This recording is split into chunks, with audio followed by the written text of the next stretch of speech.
Coach Logan Thompson calls on Paul Cotter to score the shootout winner. VGK misses some players in Columbus, and the Vegas Golden Knights special teams against the Blue Jackets, and it is all ahead right here on Locked On Golden Knights. Your Locked On Golden Knights, your daily podcast on the Vegas Golden Knights, part of the Locked On Podcast Network. Your team every day.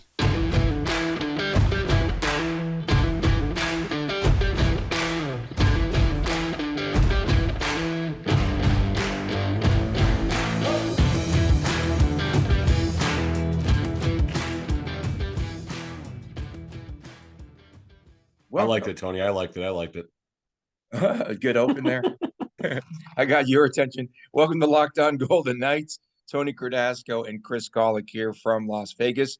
You can find us on Twitter at Tony Dasco, at TD Chris G, at Locked On VGK, and of course, Locked On Golden Knights on YouTube. Please subscribe and leave those very important comments, which make us laugh on the daily.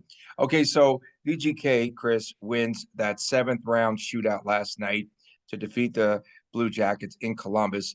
You got to feel, first thing I thought of was that 14-round shootout maybe did help the VGK when they played in the exhibition season against the Kings. And then, we had after Nick Waugh and Jack Eichel missed the first shootout shots, Jonathan Marchessault connects. It's the first shootout goal in 22 attempts. Remember, they finished the season last year where they missed their final 19, and Marchessault tied that shootout with the goal. And then there were 7 consecutive misses. The door was open for VGK to win that game. And suddenly we see Logan Thompson in one of the funniest and most epic moves imaginable. Savage. He takes off the blocker, right? Didn't he? And then he puts the stick under his arm, and then he signals 4-3, and signals to the bench. That's Paul Cotter's number, that he wants Cotter to come in for that shootout. Cotter, of course, to finish the script, he delivers, he scores the goal. Why did Bruce Cassidy listen to Logan Thompson, number one? And Cassidy, after the game, said that he's never seen this happen before. So what is it? Major League, right?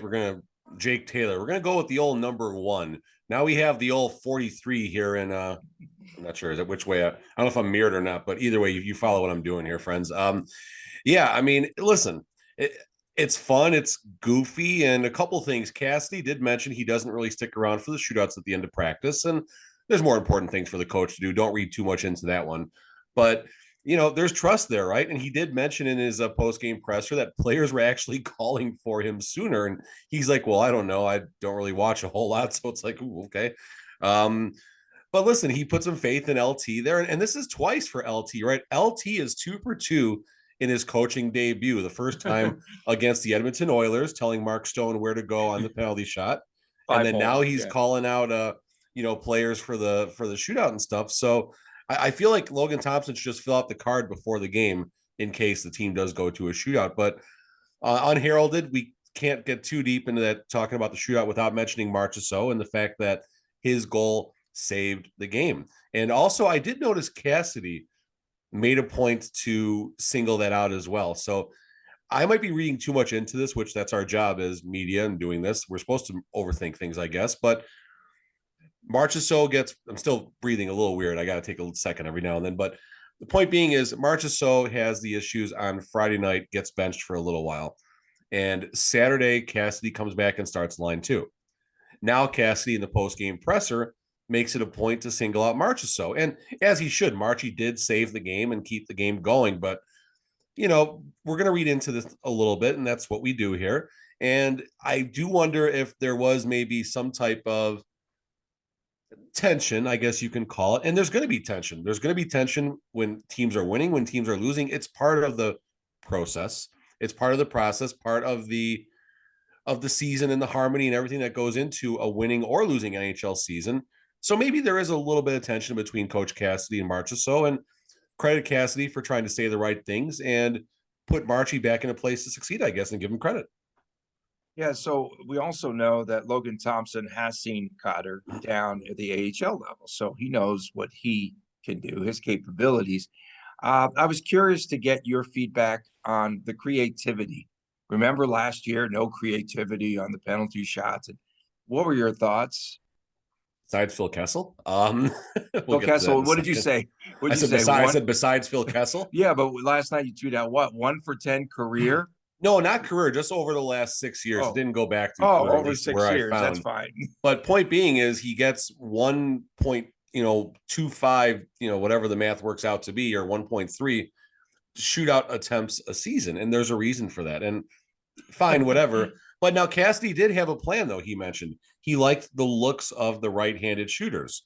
That's why he went back to back with Stone and Kessel. So there was a thought process there beyond let's put Phil Kessel out there and pray for rain, because that's what it felt like to me when I was borrowing the Columbus Blue Jackets feed that froze, but we had the audio still. So me and my son were still enjoying the last few shooters, obviously, and of course we enjoyed the result. But putting Kessel out there, I thought that was a little interesting, and at least there was a reason. So we'll give it that, and we'll move forward. But I did mention last night that there were other options on the bench before Kessel, being Carlson, Riley Smith, Paul Cotter, the equipment manager, and Chance, all players that might have had better success than Phil Kessel in his shootouts.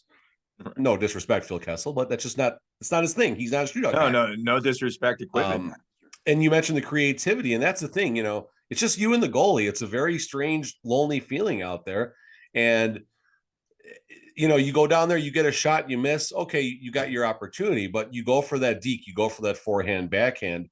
When you miss a spot like that, it hits a little bit differently, right? It hits a little bit differently. There is some level of embarrassment, I guess you can say. You feel like you might have let the team down and things like that, versus going down and just ripping one, low.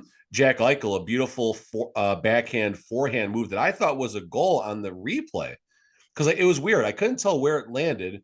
And then the first replay I saw, I'm like, ooh, let's take a closer look at this. And unfortunately, he went bar down, but not bar down enough. He got the bar.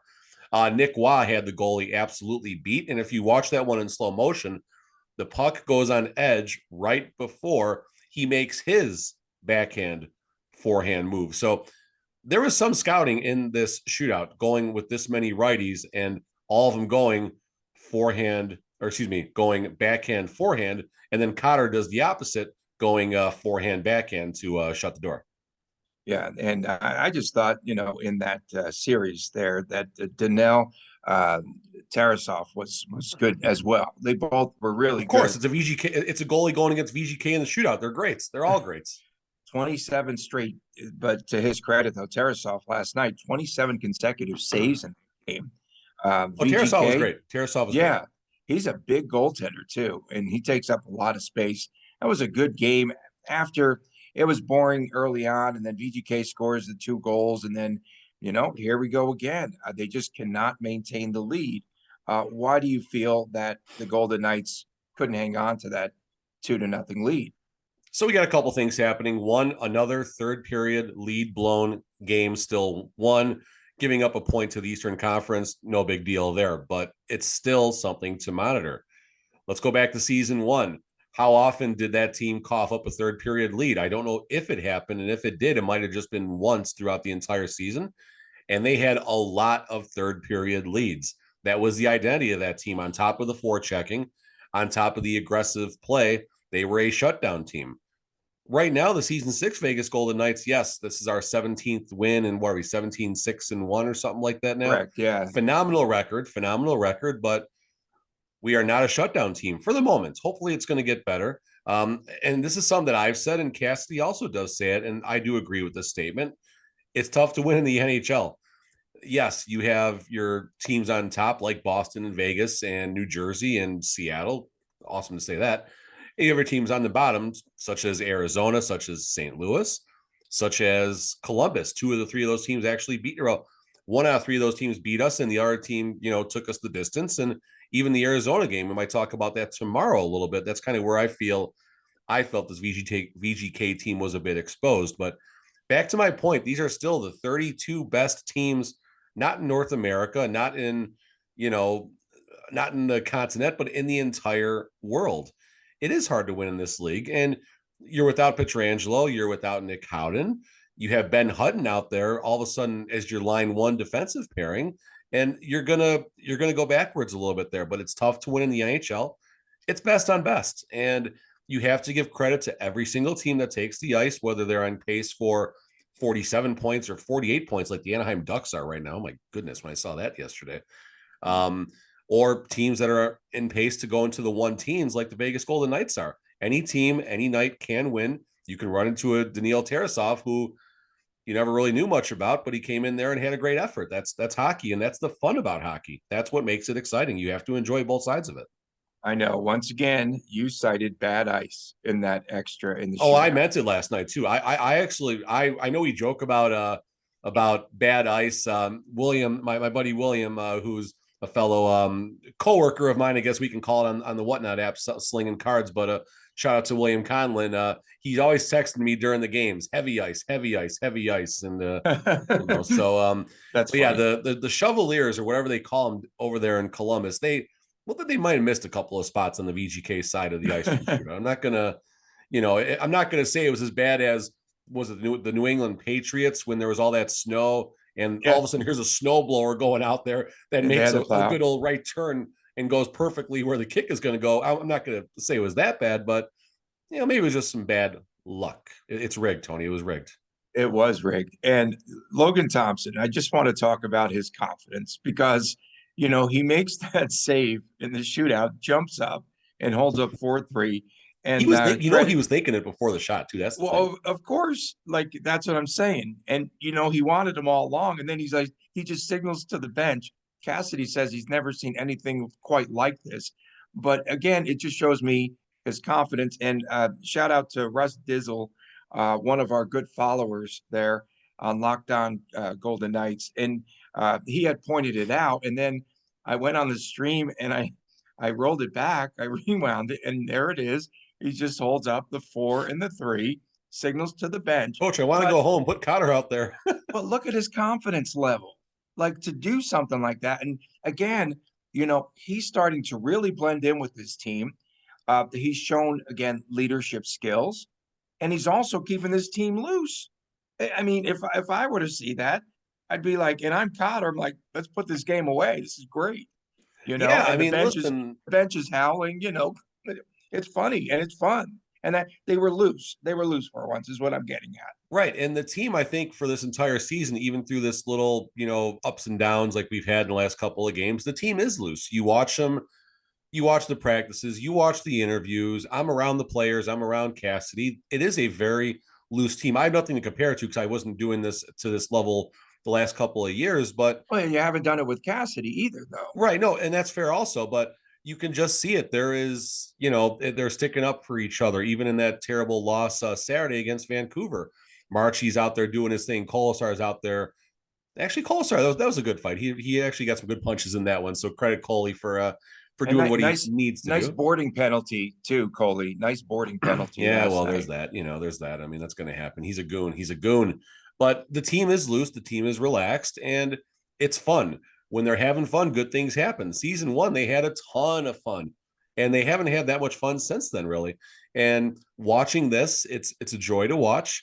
They're working hard. They're working hard for each other. And listen, it's a weird win on a Monday night. Again, only one day between games. Now VGK actually gets time to get a couple of practices in right now. I don't know the last quote unquote practice they've had that wasn't sandwiched between an off day between games. That's what I was getting at right now.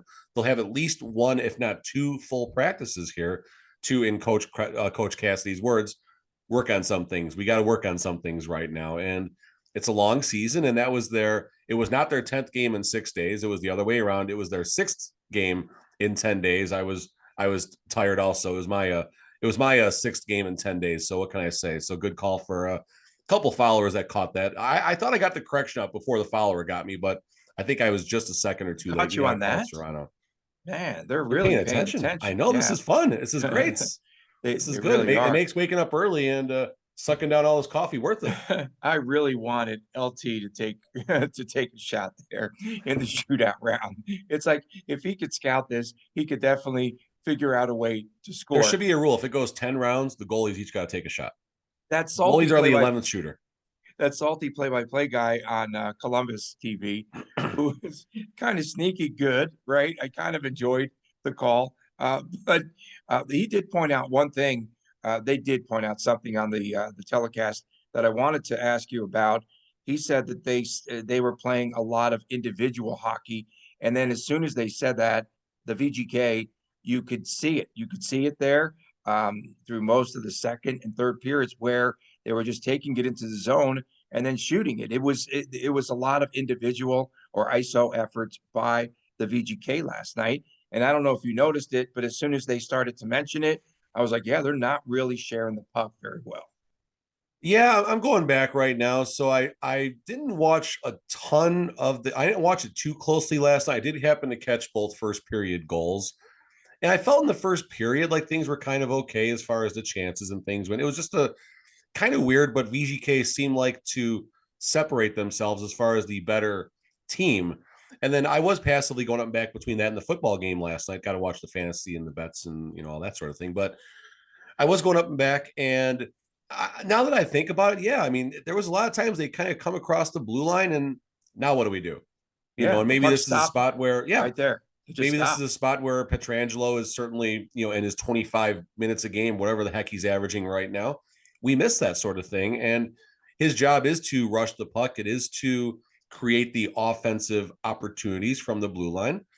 Ben Hutton, there's a little bit of a gap between those two. So you're not going to get the same output there, but they got to win, right? They did get a win. They grinded out the victory. They got 2 points on the road against not a great team that was absolutely decimated by injuries. So you would prefer to see them put them away. Vegas put Columbus away at some point, and they had a chance after the first period. They scored the first goal of the second period, and we're talking about a different game. We're not talking about Coach Logan Thompson setting the shootout lineup and things like that. And, on to Thursday against Pittsburgh, right? Yeah. And let's see if they can just get some rest and relaxation and play a little bit better than they did last night. Coming up next. It doesn't got to be a lot better. Just a little bit even. Yeah. You talked about Alex Pietrangelo. We'll talk about him missing the game in Columbus. Jack Eichel was injured as well. We'll get to that when we return. He's not injured. He's got stitches, Tony. He's got stitches. It's a hockey player. We'll return with more after this on Locked On Golden Knights. BetOnline.net is your number one source for sports betting information, stats, news, and analysis. Get the latest odds for every professional and amateur league that's out there, from football to football, basketball to esports. We've got it all at BetOnline.net. And if you love sports podcasts, you can find those as well, BetOnline. And we are always the easiest, the fastest way to get all of your betting fix. Head to the website today. Use your mobile device as well to learn much more. BetOnline, where the game starts. Welcome back from Las Vegas. Tony Cardasco, Chris Golick here. And thank you for making us your first listen every day. Our podcast is free and available wherever you get your podcast. And again, make sure that you subscribe to our YouTube channel, Locked On Golden Knights. So last night, Chris, Alex Pietrangelo misses the game due to personal reasons. Brett Howden also was out of the lineup. You talked a little bit about Ben Hutton. I played his first game in a while, quite some time last night. Game one, right? I think he played, and he's been out since. I think he played in the first game. I was just going to say, and then we didn't see him forever. And then let's talk about Jack Eichel. Just again, I think that fans don't really appreciate, well, definitely the fans in Buffalo, his effort when he gets injured. Okay.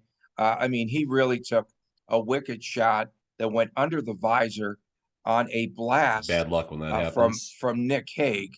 If anyone's going to rifle a shot, you don't want to get hit with a Hager bomb. Hager bomb. Okay. So you don't want to get hit with one of those. And the crazy thing was when I watched that replay again and again, and Eichel was in such a very strange position. because he was tied up with a defender in front of the net, and he was sort of like leaning back and just he was hung out to dry. He really couldn't move his hands to protect himself. That thing just came, he rifled that shot. But then we see he returns. He leaves. It was his left eye, right? I think, yeah, that got a little bit chopped up and gashed. It went right under the visor, the puck, and immediately the blood started to come out, started spewing all over the ice, and then that's the cause for the bad ice. And then we saw Eichel go off, and then he came back, he returned. But I really appreciate his toughness with his team. I do. I just think he's one of the toughest players because he had the broken hand last year in the Florida game, and he comes back and plays. This, okay, whatever, just get back out there.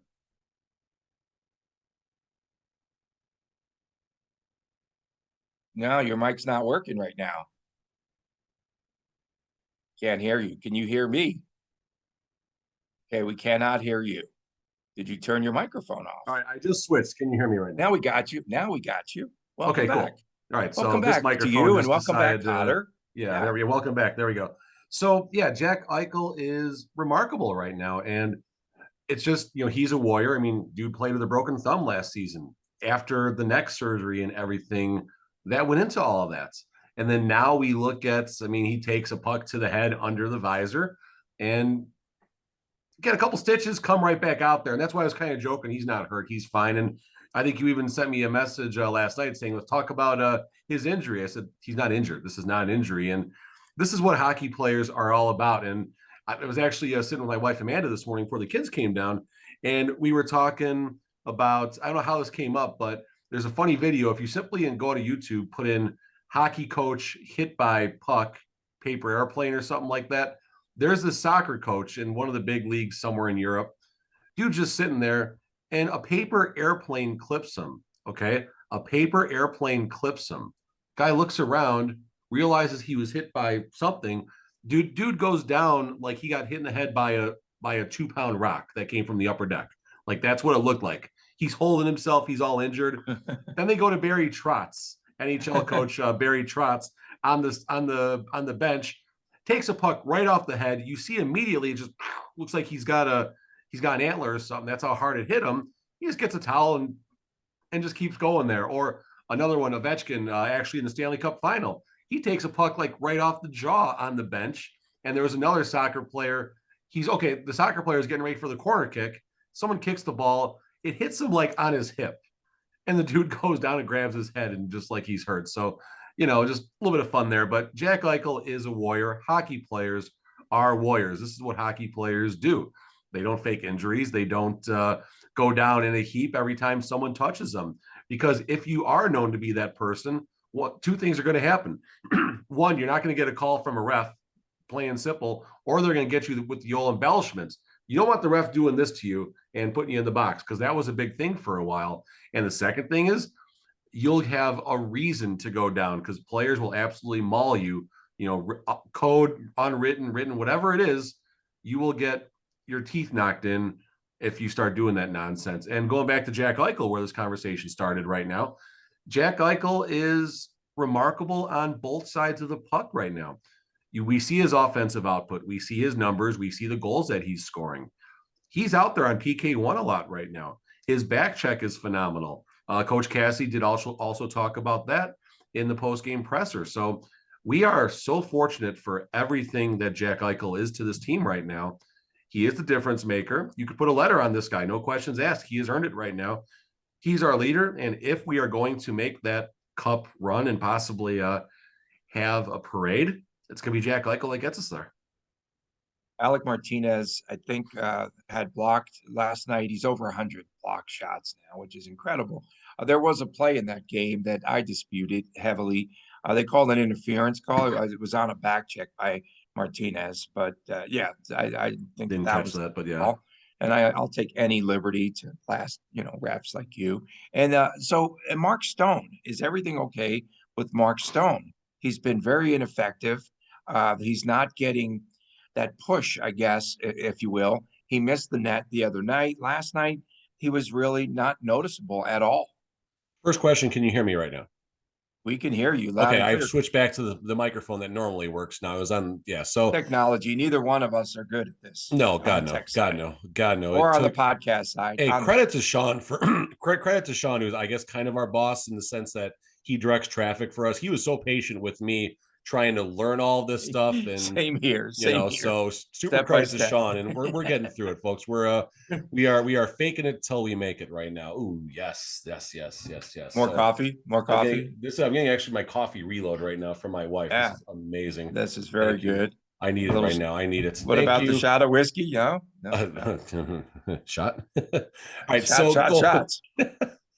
What were we talking about? What was the topic? We were talking about Mark Stone. Yeah. So Mark Stone and my buddy Ray, another person I've met through my card world out here. We become friends, chatting up. Ray watches every single show and listens and feedback, and we gab about it. And he says, the best things about you, Tony. Wow. He's actually the one that gave you the fog. He's the one that actually sent you that fog that you missed a while back. So that was tremendous. He doesn't like Twitter, so the fact that you convert him to Twitter, that's a good thing. Pardon me. Mark Stone. So ineffective. Thank you. No, you caught me there because I forgot again. Bad ice. Yeah. Bad ice. Yes.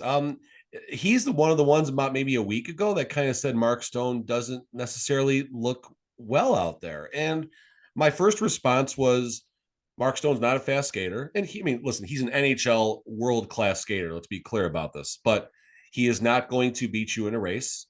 He's not going to, do these dazzling moves. Although I did notice early in the season, Mark Stone was having some creativity in space with the puck, actually trying to make individual efforts to beat players, which is something not in his wheelhouse. So the fact that he had that confidence to try that early in the season, you go to right now, and he's not necessarily doing as much of that. He's getting there on the back check. He's playing good defense, which is probably the strength of his game, being a fantastic two-way player. He did have a couple goals in the Edmonton game. And outside of that, he doesn't come across as being overly noticeable right now. Difference being, someone like Stone will have stretches of games where he's not noticeable. That doesn't mean he's not doing the little things out there, playing defense, back checking, whatever he talks to his players about on the bench in the locker room. He's the leader. He's the captain for a reason. So he is still earning his paycheck every game. Same sentence. Yes. He's got some wear and tear. He had a lot of injuries last year. He had something removed out of his back that just looked disgusting from what I've heard. So, it's going to take some time, I think, for him to get completely back to where he wants to be. But now we're 20 something games in. We're getting to that point in the season where, like the NFL, they've mentioned this, especially come playoffs, nobody's healthy. Nobody is fully healthy. And probably come about game 40 or 50, that's kind of when we can start saying that about the NHL players too. And definitely once the playoffs, get one or two rounds in. Yeah, I thought last night we thought that, what is the injury, first of all, with Brett Howden? Do we know that? I thought lower body is the only thing that we heard. I don't recall specifically if you get upper body or lower body unless it's this big crazy season-ending injury. So I don't specifically recall. I thought lower body is the only thing we heard, but if I'm wrong, someone can correct me. The one thing that Stone has added is I think he plays very well at that bumper position on the power play. He's just very strong, plants himself in front of the net, and does a lot of the dirty work there. I think that's something that we needed to point out. About Columbus last night, I thought that they did a very good job early on in the contest where they were just shutting down the passing lanes. And it was very noticeable. And again, it was just a lot of individual efforts. And this is perhaps why they blew that 2-goal lead. They couldn't go from 2 to 3 goals in the contest. And so I think that's something that we need to watch here as this road trip continues. Yeah, that's the thing, sure, it's hard to win the NHL, but that, right, we have to say that all the time, but someone's got to do it. Someone's got to win the Stanley Cup. Someone's got to have that strong regular season. And, that only goes so long, right? That only goes so long. If we're eking out victories on the road all season long against bad teams, call it what it is, teams that are injured, then sure, that could be something to be concerned about. But let's not get too ahead of ourselves. I know there's concern right now in Vegas. Was that 17-6-1, 10-1-1 on the road, if I'm not mistaken, right now. 10-1 on Monday. So if you're going to win, 10 out of every 11 games you play on the road, you're going to have a good season, especially come playoffs. So, that crowd last night was non-existent too. It wasn't like there was a huge home ice advantage. They only started to cheer. You could only, unless they didn't turn up their crowd mic or something, but I couldn't even hear much of the crowd last night. The engagement there.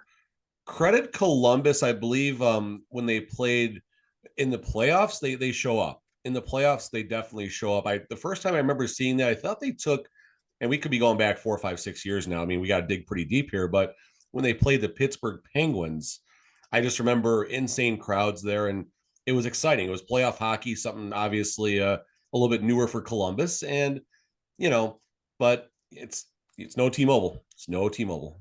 And VGK the Cannon's pretty cool. The Cannon's cool. I like that. VGK should have put this team away much earlier, much sooner. Yes. Johnny Gaudreau, they had that really nice tic-tac-toe goal in the contest. Did the Columbus Blue Jackets.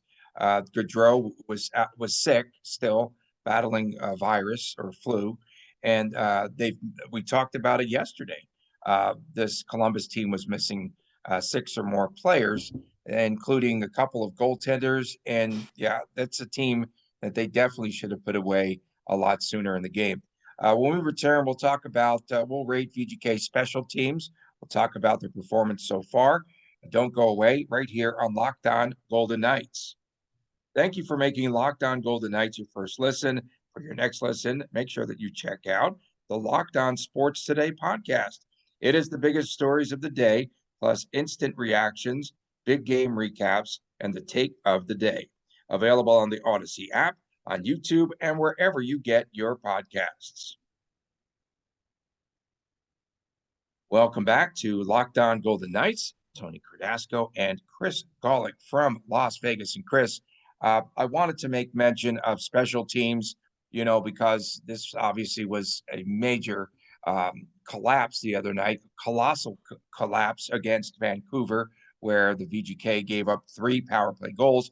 Last night, first of all, on the power play, they, in 4 chances, they got just 6 shots on net. Oh, there was something really cool too. FanDuel does, they have an over-under, right, on their app, which they put, a little advertisement on the screen. FanDuel, number of shots attempted in the game last night. I really like that one.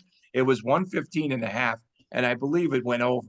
We knew it because we thought it was going to be a high-scoring game, but there were a lot of shots. Not shots on goal, actual shots taken. I've seen a good Super Bowl prop. Did they do that somewhere? I've seen like a good Super Bowl prop where it would be VGK shots versus one of the team's points overall scored for the Super Bowl game before. I've seen that every year. That's kind of fun right there. But the actual shots, not shots on goal. Right. No, shot attempts. That's interesting because that's also could be an arbitrary, not necessarily a subjective number too, but right. If you have action up there in the statistical booth, of course, that was a shot. Yeah, that looks like a shot. Absolutely. Absolutely. Just like the hits, right? Just like the hits. Just like hits. So special teams, I mean, this is a concern right now. I'll just kind of jump in here to what I found. First of all, here's where VGK stands currently as far as the penalty kill goes. 24th in the league. 24th in the league. As far as the division goes, Vanaheim. Wow, that's interesting. Vancouver and Anaheim and Seattle actually and Edmonton all have worse penalty kills. So the Honda Pacific cannot kill a penalty to save its life, unfortunately. On the power play side right now, VGK is 20th place. Looking back at the Pacific teams that are lower, I can't say it again. I can't. Anaheim is the only, and Calgary are the only teams in the Pacific that are worse. So let's dig in a little bit to the teams that do well as far as their overall penalty kill and power play stats goes. Colorado, let's see, which stat is that? I don't know. Looks like they led the league in power play last year. Teams that had deep runs, the Rangers, Edmonton, all teams near, and Tampa, all teams near the top overall as far as power plays go. Going back to the previous season, Colorado, Boston, Bruce Cassidy, Boston, Tampa, New York Islanders, all teams that had deep runs. Now, going back to even the season before that, Edmonton, Calgary, Florida, Tampa, Dallas, Boston, Colorado, all teams amongst the top 10 that had deep runs.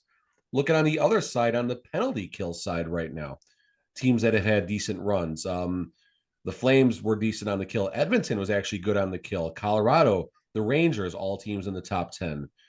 The season before that, this is where Montreal knocked us out. Yikes. But Montreal has spectacular penalty kill, as did Minnesota, as did Tampa, as did Colorado. So, point being, you don't see too many teams in the NHL that have success that are down in 20th and 24th place, not respectfully. It is not respectful where the Vegas Golden Knights are right now on special teams. And that is the sum of those things that do need to get worked on right now. Because if the Golden Knights are going to make a Stanley Cup run, you have to be successful on the special teams, as the stats don't lie. I'd be curious how far back you have to go, if ever, to see a team that was ranked 20th or lower on both sides on the kill and the power play that had a run to the conference final. Forget even winning the cup, a run to the conference final. And I'd wager it's maybe happened less than a handful of times, if ever. Interesting. And last night it was the VGK penalty kill against the 30th ranked power play. And the PK for the Golden Knights turned out that one sequence where they had two shots, on goal, breakaways, right? And then Eichel drew the penalty. The third time, I think, down the ice, I think it was 3 times there, just on the breakaway. And they should have scored a goal there in that sequence, but they did not. But yeah, but at least they were getting the breakouts last night too on the PK. I mean, sure. And you wondered, this was being talked about all night on all of the various social platforms, but you wondered how VGK was going to replace Pietrangelo, and they had a plan. Theodore's going to play the whole power play. That's all. Yeah, Theodore was out there. I thought I saw I saw McNabb on the PK, or no? McNabb would be the PK. If they put McNabb on the power play, yeah, that means he was on the PK, right? Yeah, that means Chance and the equipment manager couldn't be on the power play, but Shea Theodore actually had some nice runs. We mentioned individual efforts by the Columbus broadcast. It felt like Shea Theodore at some point wanted to take over that game in the third, just kind of started taking some more chances and things like that. And Shea Theodore has earned the respect and the trust to do that sort of thing as well.